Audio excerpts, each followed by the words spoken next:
Sağ olasın.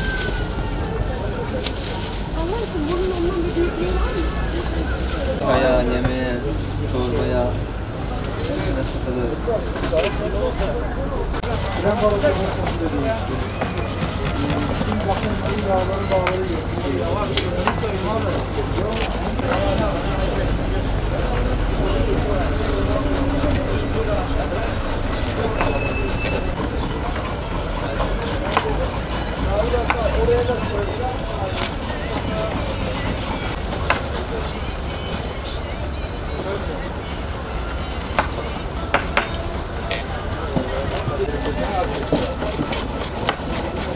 Ne istiyorsun abi? Ne yapıyorsun?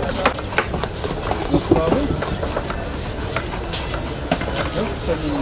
Nasıl yapıyorsun? Konumuz abi. Tamam. Hakan Güzel. Dış kapıda mı? İçinde yumurta yok. Boş dur.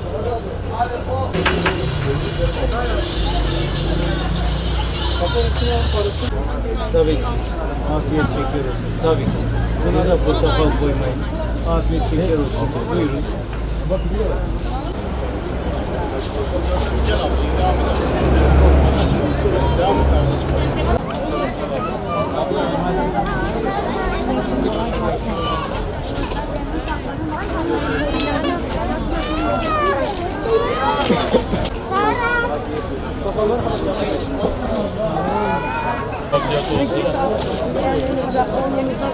Afiyet olsun, hayırlı akşamlar.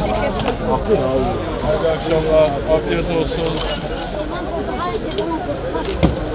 Selamun Aleyküm ve Rahmetullah. 6 Şubat'ta malumunuzdur ülkemizde 11 ilimizde acı bir yıkıcı bir deprem yaşadık.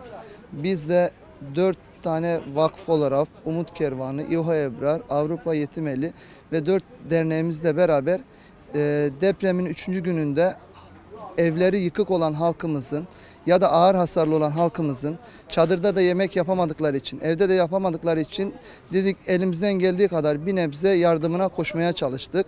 Bu yardımlar sizin katkılarınız aracılığıyla oluyor.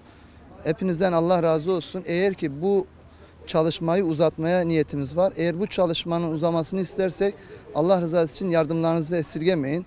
Bugünkü katkılarından dolayı da Almanya'dan Hakkı Gülcen, Hakan Güzel, Balodik firmasına çok teşekkür ediyoruz. Allah hayırlarını kabul etsin inşallah. Evet, buradan da hayırseverlere işte bu güzel çalışmanın devamı için katkılarını bekliyoruz. Çünkü malumunuzdur insanlarımız üzüntüsünden yemek yapmaya pek şey yapamıyor. Çünkü her ailenin bir muhakkak ya kaybı vardır ya da birinin üstünde kayıpları vardır, yaralıları vardır. İnsanlar bu anda yemeği düşünemediği için biz gönüllü abilerimiz ve kardeşlerimiz olarak bunu üstlendik. Allah rızası için yardımlarınızın devamını bekliyoruz. Çünkü biz burada yemek hizmeti yaparken çok güzel olumlu tepkiler alıyoruz insanlardan. Bunun devamını istiyoruz. Allah razı olsun hepinizden. Afiyet olsun.